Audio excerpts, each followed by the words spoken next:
രാഷ്ട്രീയ പ്രവേശനത്തിന് മുൻപുള്ള അവസാന ചിത്രം എന്ന നിലയിൽ ആരാധകരടക്കം ഏറെ ആകാംക്ഷയോടെ കാത്തിരിക്കുന്ന സിനിമയാണ് വിജയുടെ ജനനായകൻ. എസ് വിനോദിന്റെ സംവിധാനത്തിൽ ഒരുങ്ങുന്ന ചിത്രം ഇന്ന് വരും നാളെ വരും എന്ന് പറഞ്ഞ് കാത്തിരിക്കാൻ തുടങ്ങിയിട്ട് നാളുകൾ കുറച്ചായി. പൊങ്കൽ റിലീസായി വരുമെന്ന് പറഞ്ഞ ചിത്രം റിപ്പബ്ലിക് ദിന അവധിയിലും തിയേറ്ററുകളിൽ എത്തില്ല എന്ന റിപ്പോർട്ടുകളാണ് ഇപ്പോൾ വരുന്നത്.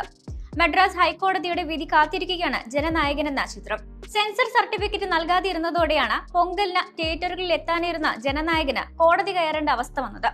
സിനിമയ്ക്ക് പ്രദർശനാനുമതി നൽകുന്നതുമായി സംബന്ധിച്ച അപ്പീലിൽ മദ്രാസ് ഹൈക്കോടതി 27-ന് വിധി പറയുമെന്ന റിപ്പോർട്ടുകൾ വന്നതോടെ റിപ്പബ്ലിക് ദിന അവധിയിലും സിനിമ തിയേറ്ററുകളിൽ എത്തില്ല എന്ന് ഉറപ്പിക്കാം.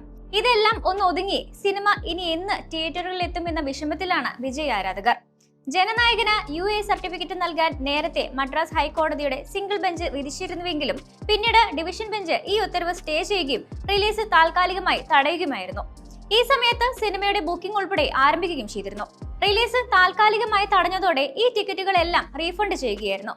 ഹിന്ദി, തെലുങ്ക്, മലയാളം, കന്നഡ ഭാഷകളിലെ ഡബ്ബ് ചെയ്ത പതിപ്പുകൾക്ക് അനുമതി നൽകുന്നതിന് മുൻപ് ചിത്രത്തിന്റെ തമിഴ് പതിപ്പിന്റെ സർട്ടിഫിക്കേഷൻ ആവശ്യമാണ്. ഈ കാലതാമസമാണ് ജനനായകന്റെ റിലീസ് പ്രതിസന്ധിയിലാക്കിയതും ആരാധകരെ നിരാശരാക്കിയതും. ആക്ഷൻ പാക്ഡ് എന്റർടൈനറായി എത്താനൊരുങ്ങുന്ന ജനനായകൻ ആദ്യ ദിനം വലിയ കളക്ഷൻ നേടുമെന്നാണ് കണക്കുകൂട്ടൽ. തെലുങ്കിൽ ബാലയ്യ നായകനായ ഭഗവന്ത് കേസരി എന്ന ചിത്രത്തിന്റെ റീമേക്കാണ് ജനനായകൻ എന്നാണ് ഇതുവരെയുള്ള വിവരം. ബോബി ഡിയോൾ, പൂജ ഹെഗ്ഡെ, പ്രകാശ് രാജ്, ഗൗതം വാസുദേവ് മേനോൻ, നരേൻ, പ്രിയമണി, മമിത ബൈജു തുടങ്ങിയ വമ്പൻ താരനിരയാണ് ചിത്രത്തിൽ അണിനിരക്കുന്നത്.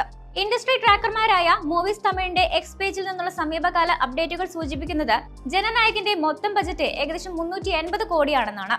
അങ്ങനെയെങ്കിൽ എസ് വിനോദ് സംവിധാനം ചെയ്ത ചിത്രം തമിഴ് സിനിമയിൽ ഇതുവരെ നിർമ്മിച്ചതിൽ വെച്ച് ഏറ്റവും ചെലവേറിയ പ്രൊജക്ടുകളിൽ ഒന്നായിരിക്കും. സിനിമയുടെ ബജറ്റ്, വിജയ്, മറ്റ് അഭിനേതാക്കളുടെ പ്രതിഫലം എന്നിവയെക്കുറിച്ചുള്ള ഒരു അപ്ഡേറ്റും ഈയിടെ പുറത്തു വന്നിരുന്നു. ഏറ്റവും പുതിയ റിപ്പോർട്ടുകൾ പ്രകാരം ജനനായകൻ എന്ന ചിത്രത്തിലെ ഏറ്റവും ഉയർന്ന പ്രതിഫലം വാങ്ങുന്ന വ്യക്തി വിജയാണ്. വിജയുടെ പ്രതിഫലം 220 കോടിയാണെന്നാണ് റിപ്പോർട്ട്. മറുവശത്ത് സംവിധായകൻ എസ് വിനോദ് ഈ വലിയ ബജറ്റ് സംരംഭത്തിന് 25 കോടി രൂപ പ്രതിഫലം വാങ്ങിയതായും റിപ്പോർട്ടുണ്ട്. ജനനായകൻ ടീമിലെ ഏറ്റവും കൂടുതൽ പ്രതിഫലം വാങ്ങുന്ന മൂന്നാമത്തെയാൾ സംഗീത സംവിധായകൻ അനിരുദ്ധ് രവിചന്ദ്രാണ്. അനിരുദ്ധ് 13 കോടി രൂപ പ്രതിഫലം വാങ്ങിയതായാണ് റിപ്പോർട്ട്.